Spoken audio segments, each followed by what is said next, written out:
ॐ अज्ञानतिमिरान्धस्य ज्ञानाञ्जनशलाकया चक्षुरुन्मिलितं येन तस्मै श्रीगुरवे नमः। वाञ्छाकल्पतरुभ्यश्च कृपा सिन्धुभ्यैव च पतितानां पावनेभ्यो वैष्णवेभ्यो नमो नमः। श्री कृष्ण चैतन्य प्रभो नित्यानंद श्री अद्वैत गदाधर शिवसदि गौर भक्त वृंद। हरे कृष्णा कृष्णा कृष्णा हरे हरे, हरे राम राम राम हरे हरे। हरे कृष्णा। सर्वप्रथम मैं अपने गुरुपाद पद्म ओम विष्णुपाद अष्टोत्तर शत श्री श्रीमद् भक्तिवेदांत माधव गोस्वामी महाराज के चरण कमलों में अनंत कोटि दंडवत प्रणाम ज्ञापन करता हूं। हम लोग श्रीमद् भागवत पुराण में 29वें अध्याय में, दशम स्कंध के 29वें अध्याय में गोपियों के द्वारा गाया गया जो प्रणय गीत है उसके 31वें श्लोक से आरंभ करके और 11 श्लोकों में उसका हम लोग श्रवण कर रहे हैं। तो इसमें हमारा जो पहला श्लोक था हम लोग उसके विषय में चर्चा कर रहे थे। उसमें गोपियां कह रही हैं, श्री गोप्य उचुः मैवं विभो अरति भवान् गदितुं निशंसम् संत्यज्य सर्वविषयांस तव पादमूलम् भक्ता भजस्व दुर्वग्रहमा त्यजास्मन्मान् देवो यथादिपुरुषो भजते मुमुक्षून्।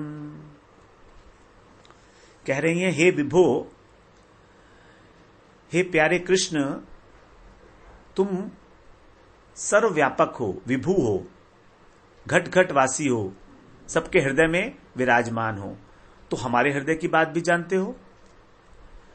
जब तुम हमारे हृदय की बात जानते हो कि हम तुमसे कितना प्रेम करती हैं, तो भी तुम इस प्रकार से निष्ठुर वचन बोल रहे हो। क्या तुम्हें यह शोभा देता है? क्या तुम्हें यह उचित है? क्या तुम्हारे योग्य है? अर्हति, क्या तुम्हारे योग्य है ये? संत्यज्य सर्व विषयांस तव पादमूलम। हम लोग तुम्हारे पास आई हैं सारे विषयों को छोड़कर, अपने घर को छोड़कर, लोक लाज धैर्य लज्जा सब कुछ, पति पुत्र पिता माता सबको छोड़ दिया हमने, अपने बंधुओं को सबको छोड़ दिया, क्योंकि आप ही एकमात्र हमारे बंधु हो।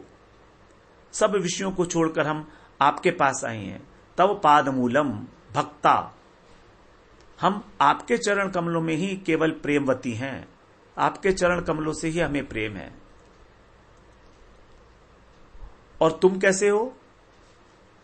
तुम तो स्वतंत्र हो, बिल्कुल स्वतंत्र हो तुम। तुम्हें तो कोई कुछ कह भी नहीं सकता है। तुम्हारे ऊपर हमारा कोई वश भी नहीं चलता है। तुम हमारे ऊपर कृपा करो या ना करो, दुर्वग्रह हो तुमने अपनी कृपा को रोक रखा है। और कृपा को ही ना रोक रखा है, बल्कि और हमारे प्रति आप निष्ठुर हो गए हो, विपरीत आचरण करने वाले हो गए हो। हे दुर्वग्रह, आपको ऐसा नहीं शोभा देता। जैसे आदि पुरुष भगवान नारायण अपने भक्तों पे कृपा करते हैं जो मोक्ष चाहते हैं, वैसे ही तुम भी हमें स्वीकार करो, क्योंकि आप नारायण समोगुण ही हो। गर्गाचार्य ने कहा था कि आपके अंदर नारायण के समान गुण हैं, तो इसलिए तो आपको हमारा त्याग करना शोभा नहीं देता किसी भी प्रकार से। तो ये सारी बातें जो गोपियां कह रही हैं, यूथेश्वरी जो हैं वो कह रही हैं। और अनेक अनेक यूथ हैं, उन सब यूथों की एक एक यूथेश्वरी होती है, जो कंट्रोल, जो हेड होती है सबकी।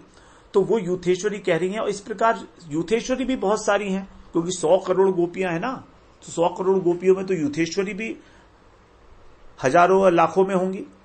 तो वो गोपियां जो यूथेश्वरी जो हैं वो कह रही हैं, उनके कहने में भी किसी प्रकार का कोई कोलाहल नहीं है, कोई शोरगुल नहीं है, कोई कंफ्यूजन नहीं है कि कौन पहले कहेगा कौन बाद में कहेगा, क्योंकि जो भगवान की अचिंत्य लीला शक्ति है ये सब कुछ कंट्रोल कर रही है।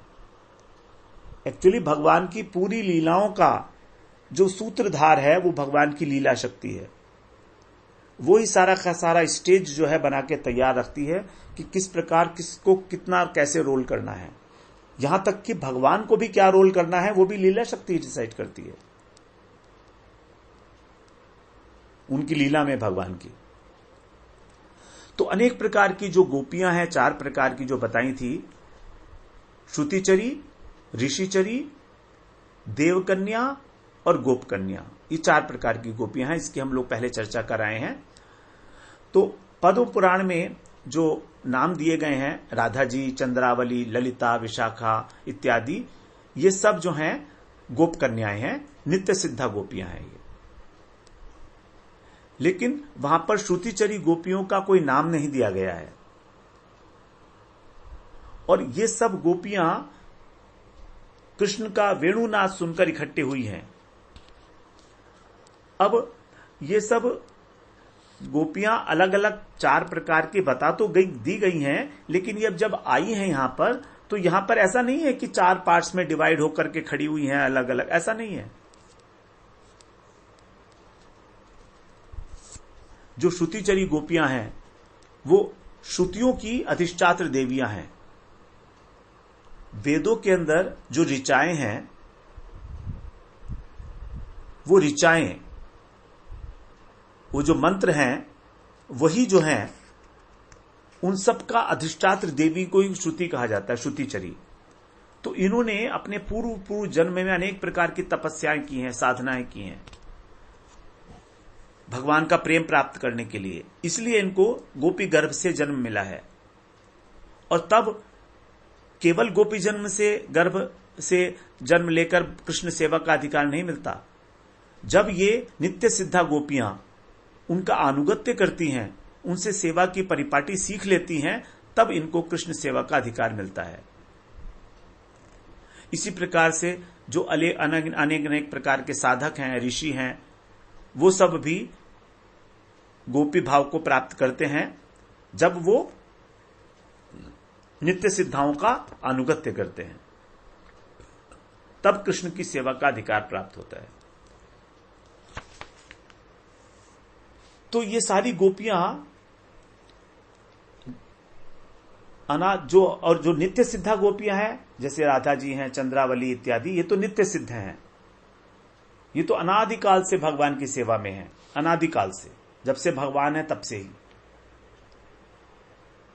और साथ जो संसार के अंदर जो भक्त लोग हैं, वे भी सब जो हैं भगवान की जो है सेवा करने के लिए इस लालसा से साधन करते हैं अलग अलग प्रकार का।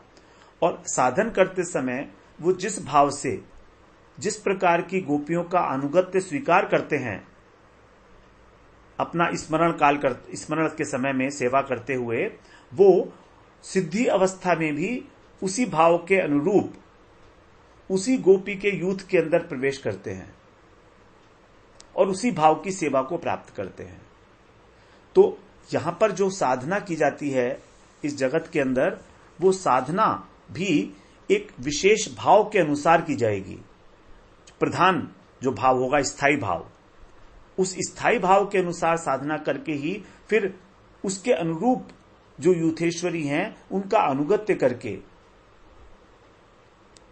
तब कृष्ण की सेवा का अधिकार मिलता है।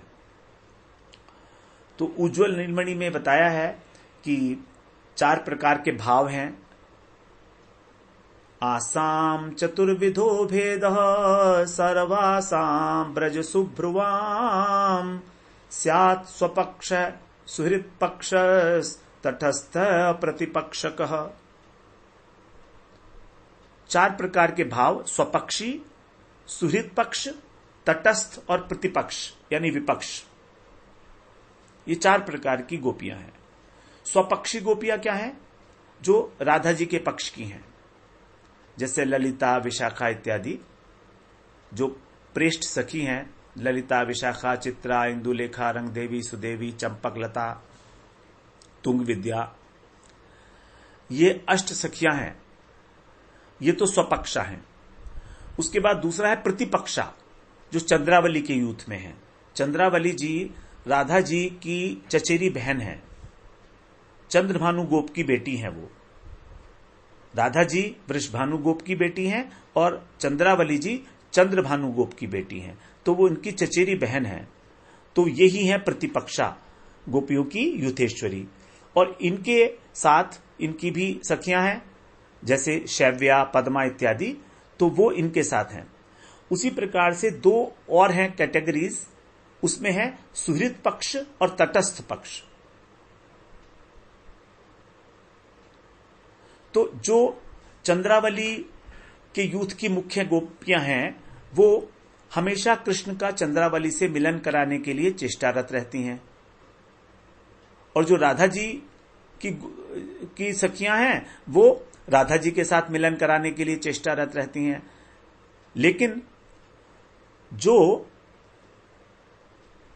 सुहृद पक्ष वाली है, सुहृद का मतलब है जो दोनों के प्रति जिनका सॉफ्ट कॉर्नर है, वो क्या करती हैं कि राधा कृष्ण का मिलन कराने की चेष्टा तो करती हैं, राधा कृष्ण का मिलन कराने की चेष्टा तो करती हैं, लेकिन उनका चंद्रावली इत्यादि जो विपक्षी गोपियां हैं, उनके साथ कोई विरोध नहीं है। अर्थात वे उनके प्रति भी सॉफ्ट कॉर्नर रखती हैं, जो सुहृद पक्ष है। सुहृद का मतलब है सॉफ्ट हार्टेडनेस, तो वो दोनों के साथ है, राधा जी के ग्रुप के साथ भी और चंद्रावली के ग्रुप के साथ भी, स्वपक्षा और विपक्षा दोनों के साथ। लेकिन उनकी चेष्टा ये होती है कि वो राधा जी के साथ ही मिले, उनकी चेष्टा हमेशा राधा जी से मिलन कराने की होती है। मगर जो तटस्थ हैं, वो उनका किसी भी, ना तो स्वपक्षा से और ना विपक्षा से, उनका किसी के प्रति भी कोई पक्षपात नहीं है। किसी भी गोपी के साथ वो मिल जाएं कृष्ण, तो वो आनंदित होती हैं, तटस्था, चाहे स्वपक्षा से मिले चाहे प्रतिपक्षा से मिले। इनका आनंद इसी बात में है कि वो बस मिले, चाहे स्वपक्षा से मिले चाहे प्रतिपक्षा से मिले, विपक्षा से मिले, तो वो है तटस्थ पक्ष वाली। तो इस प्रकार से ये चार प्रकार की जो भाव वाली जो गोपियां हैं, ये अनादिकाल से कृष्ण की लीलाओं में, राधा कृष्ण की लीलाओं में सहायता करती हैं। और जो साधन सिद्ध गोपियां हैं, जो इस जगत के अंदर भक्त भगवान का भजन कर रहे हैं, वे भी अपना साधन परिपक्व होने के बाद गोपी देह प्राप्त करके फिर अपने भाव के अनुसार इन चार प्रकार की गोपियों के यूथ में शामिल होंगे और फिर राधा कृष्ण की सेवा करेंगे। यहां पर देखिए, जो चंद्रावली जी हैं विपक्षा, वो भी राधा और कृष्ण की सेवा कर रही हैं। ऊपर से देखने में हमें ऐसा लगता है कि वो विपक्षा हैं, लेकिन उनका भी मेन उद्देश्य राधा और कृष्ण का ही मिलन है, क्योंकि सभी गोपियां राधा जी की ही कायव्यूहा हैं। मतलब अलग अलग भाव के अनुसार कृष्ण की सेवा करने के लिए राधा जी के स्वरूप से जो अनेक स्वरूप प्रकट होते हैं, उसको कहा जाता है कायव्यूह। उनका कारण है, कारण क्या है? कृष्ण की सेवा। तो कृष्ण की सेवा अनेक अनेक प्रकार के भावों से की जाती है, विपक्ष भाव से भी की जाती है, वो भी कृष्ण की सेवा है। इसलिए तो इन सबका उद्देश्य वास्तव में मूल उद्देश्य एक ही है। इसमें हमें बिल्कुल इस बात के विषय में क्लियर हो जाना चाहिए। तो समस्त गोपियों का मूल उद्देश्य है कृष्ण लीला, राधा कृष्ण का मिलन। चैतन्य चरितामृत में कहा है, राधा सह क्रीड़ा रस वृद्धि कारण आर सब गोपीगण रसोपकरण। राधा जी ही जो हैं एकमात्र कृष्ण के साथ जो है क्रीड़ा करके और रस वृद्धि का कारण है। अर्थात राधा जी के साथ मिलन होकर ही कृष्ण को आनंद मिलता है। और जितनी भी गोपियां हैं, चाहे विपक्षा हो चाहे तटस्था हो, वो सब रस के उपकरण हैं, इक्विपमेंट हैं। जिस प्रकार जैसा भोजन करते हैं, तो भोजन में मेन चीज होती है अन्न, सीरियल्स, रोटी, दाल, ये दो चीजें हैं। लेकिन इसके साथ फिर अलग अलग व्यंजन भी होते हैं। कभी रायता होता है, चटनी होती है, इस प्रकार की अनेक अनेक प्रकार की जो भोज्य पदार्थ रखे जाते हैं। लेकिन यदि अन्न नहीं है, अगर रोटी, चावल और दाल, यदि ये 3 चीजों में से कुछ नहीं है और रायता रखा है, चटनी रखी है, तरकारी रखी है, तो उनका कोई महत्व नहीं है। उसी प्रकार से बिल्कुल राधा जी का और कृष्ण का ही महत्व है, और बाकी सब व्यंजन की तरीके से उपकरण है। उन सब का उद्देश्य एकमात्र कृष्ण को आनंद देना है। और राधा जी तो भगवान का ही स्वरूप है। राधा जी में और कृष्ण में कोई अंतर नहीं है, अभिन्न स्वरूप है। मृगमद तार गंध यही छे अविच्छेद, अग्नि ज्वालाते यही छे कभू नाही भेद। राधा कृष्ण एछे सदा एक ही स्वरूप, लीला रस आस्वादिते धरे दोई रूप। जैसे मृग है, उसके नाभि के अंदर कस्तूरी होती है, तो मृग और मृग की गंध कस्तूरी, वो दोनों एक हैं, उनमें कोई भेद नहीं है। अथवा जिस प्रकार अग्नि और अग्नि से जो चिंगारी निकलती है, जो ज्वाला होती है, वो तो अग्नि और अग्नि की ज्वाला, ये दोनों एक ही वस्तु हैं, इनमें कोई भेद नहीं है। उसी प्रकार राधा और कृष्ण एक ही स्वरूप हैं, केवल लीला रस की आस्वादन के लिए ही 2 रूपों में प्रकट हुए हैं। अनंत काल से, अनादिकाल से वो 2 रूपों में प्रकट हैं, और उसका कारण है लीला का रस का आस्वादन। क्योंकि यदि 2 नहीं होंगे तो लीला नहीं हो सकती। अब कृष्ण क्या है? रसो वही सह, कृष्ण रस ही रस हैं, आनंद स्वरूप हैं, तो उस आनंद का आस्वादन कैसे करें कृष्ण? इसीलिए उन्हीं के वाम भाग से राधा जी आविर्भूत हुई। राधा जी कृष्ण के ही वाम भाग से आविर्भूत हुई, और वाम भाग से आविर्भूत होकर वो फूल चयन करके कृष्ण की आराधना करने के लिए धावित हुई। और कहां पर आविर्भूत हुई? रास मंडल में, गोलोक धाम में।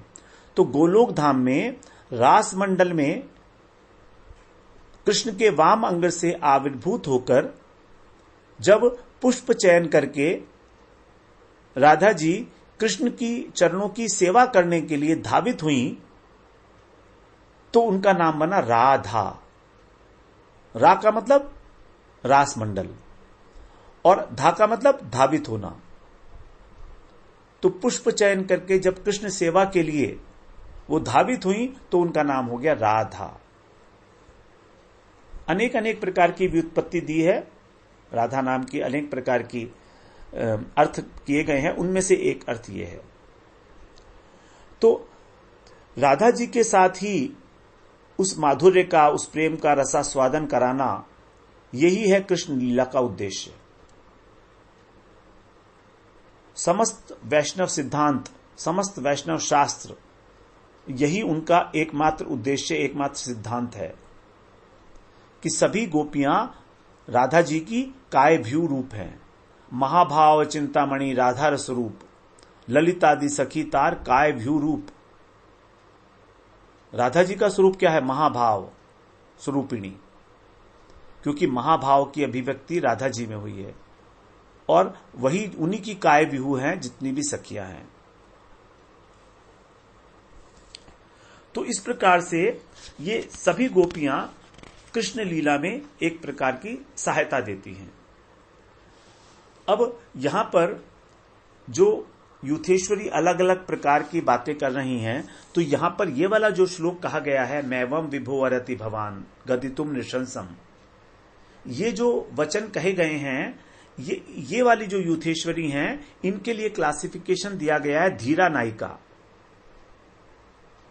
क्योंकि उन्होंने भगवान को यहां पर प्रियतम कह के संबोधित नहीं किया, प्राण बल्लभ कह के संबोधित नहीं किया, बल्कि कह रही है विभो, हे अंतर्यामी, हे सर्वव्यापक, व्यंग मार रही है भगवान के ऊपर। वक्रोक्ति है ये, वक्रोक्ति,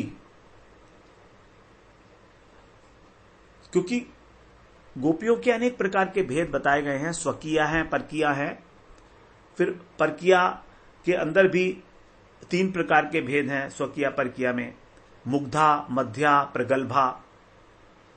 फिर उनके अलग 3 प्रकार के भेद हैं, धीरा, अधीरा और धीरा अधीरा।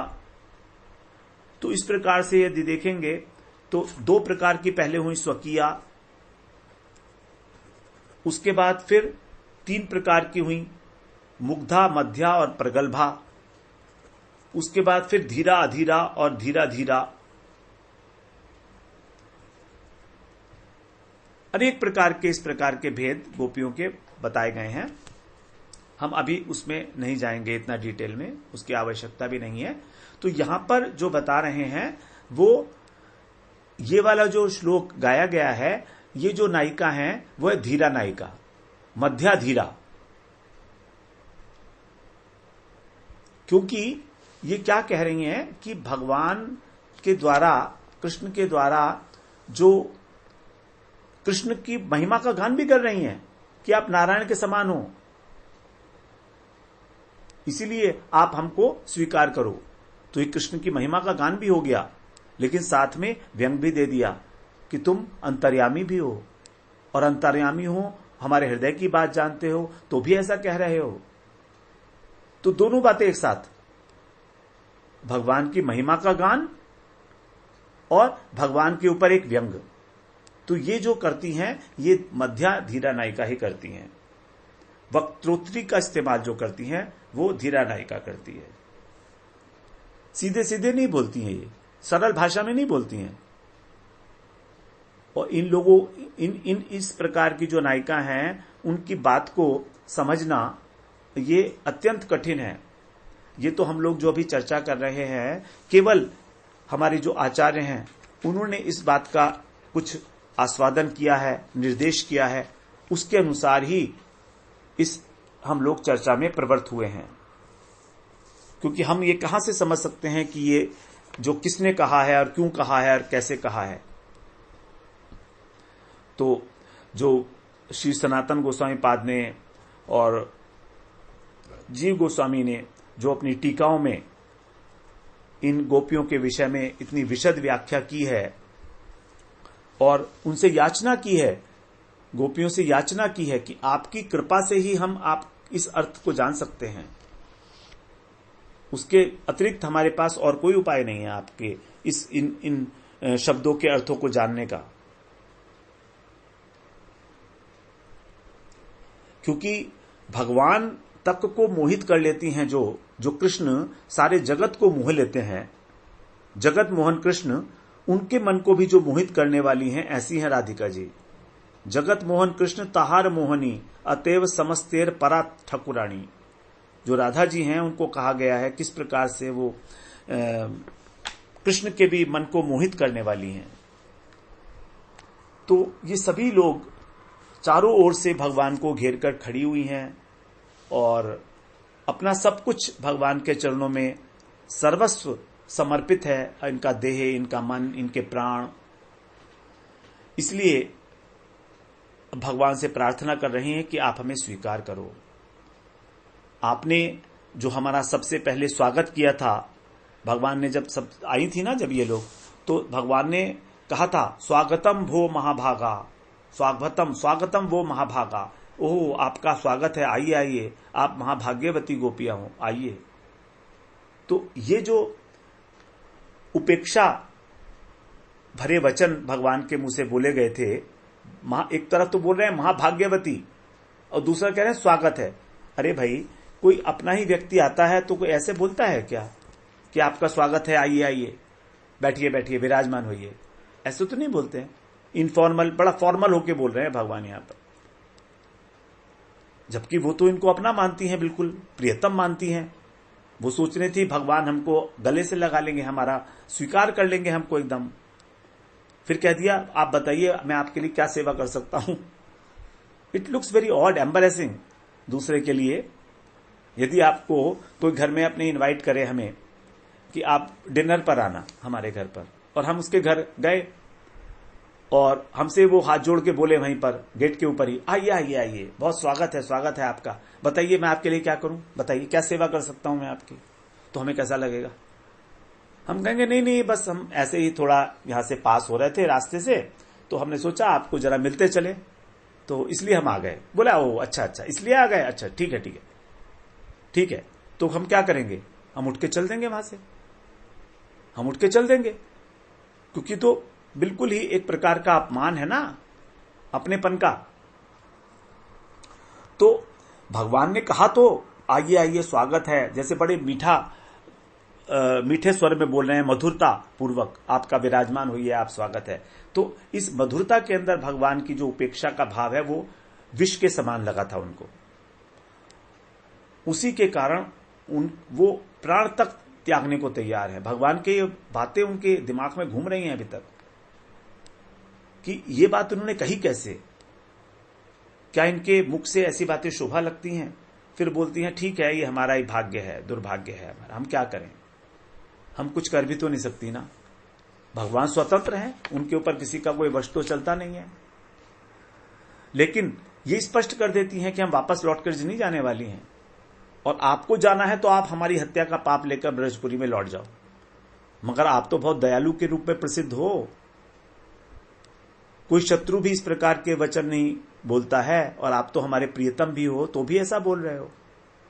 हमें इस बात को समझ में नहीं आया कि आप ऐसा क्यों बोल रहे हो, बिल्कुल समझ में नहीं आ रहा है। इसलिए हम कह रही हैं आपका इसी में भला है कि आप हमें स्वीकार कर लो। हम सब कुछ छोड़कर आई हैं आपके पास, अब हमारे पास कोई वापस जाने का कोई कारण नहीं है किसी भी प्रकार से। आपके चरणों की सेवा ही हमारा एकमात्र उद्देश्य है। आपने कहा ना प्रियम किम करवाणी वह, कि मैं अब आपके लिए क्या करूं। आपके घर में सब कुछ ठीक ठाक तो है। अब ऐसा पूछना आपका बिल्कुल व्यर्थ है। घर में सब कुछ ठीक ठाक है, अरे सब कुछ तो आपने छुड़वा दिया हमसे, और हम हमसे पूछ रहे हो घर में सब कुछ ठीक ठाक है। क्या ठीक ठाक होगा, ठीक ठाक तो तब होगा जब आप हमें स्वीकार करोगे। घर की बात आप हमको याद दिला रहे हो, जिस घर को हम छोड़ दिए। बड़ा दुख हो रहा है गोपियों को ये बातें सुन के। तो भगवान की एक ही बात का मतलब इतनी सारी बातों का उन्होंने ये कह दिया, संत्यज्य सर्व विषयांश, हमने सब कुछ छोड़ दिया है। इसलिए आप जो हमें कह रहे हो ना कि अपने घर में जाके सबकी सेवा करो, तुमको पाप लगेगा, नरक जाओगी, ये सब कह दिया, हमने सब कुछ छोड़ दिया है। अब हमें वापस नहीं लौटना है। अब आप अपनी कृपा को जो आपने जबरदस्ती रोक रखा है और विष वर्षण कर रहे हो, आप उस कृपा को छोड़ो, मुक्त करो और हमें ग्रहण करो। आप अपनी दुर्वग्रहता जो है ये, इसको छोड़ो, हमारे को स्वीकार करो। आपने जो प्रतिबंध लगा रखा है, तो आप हमको अपनी करुणामृत का पान कराओ, अपनी करुणा रूपी अमृत का पान कराओ। और ये जो आप, क्योंकि आप इस प्रकार के नहीं हो कि आपके मुख से ये विष भरे वाक्य शोभा नहीं देते। आप तो कृपा के सिंधु हो, कृपा के सागर हो, आप मेघ हो हमारे लिए, हम चातकी हैं आपकी। तो जिस प्रकार से नारायण अपने भक्तों का ध्यान रखते हैं, उस प्रकार से आपका भी ये फर्ज बनता है कि आप हमारे को स्वीकार करो अच्छी प्रकार से। तो इस प्रकार से हम लोगों ने श्रवण किया कि किस आपस में जो कृष्ण की और गोपियों की बातें हो रही हैं, क्या क्या भाव उमड़ रहे हैं, क्या क्या सोचकर वो किस प्रकार से अपना दैन्य प्रकाश कर रही हैं, कृष्ण के चरणों के लिए सेवा की अभिलाषा को व्यक्त कर रही हैं। ये गोपियों ने यहाँ पर यथार्थ रूप से जो मध्या और धीरा गोपियां हैं, जो वक्त्रोत्री को प्रयोग कर सकती हैं, क्योंकि प्रत्येक प्रकार की गोपी जो है व्यंग नहीं मार सकती है भगवान के ऊपर,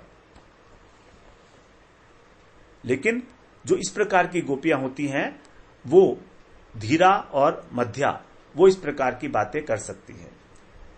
तो भगवान से उन्होंने इस प्रकार से बातें की है। फिर हम लोग कल से श्रवण करते हैं अगला वाला श्लोक, 32वां श्लोक, जो किसी दूसरी प्रकार की यूथेश्वरी के द्वारा कहा जाएगा। वांछा कल्पतरुभ्यश्च कृपा सिंधुभ्य एव च पतितानां पावनेभ्यो वैष्णवेभ्यो नमो नमः।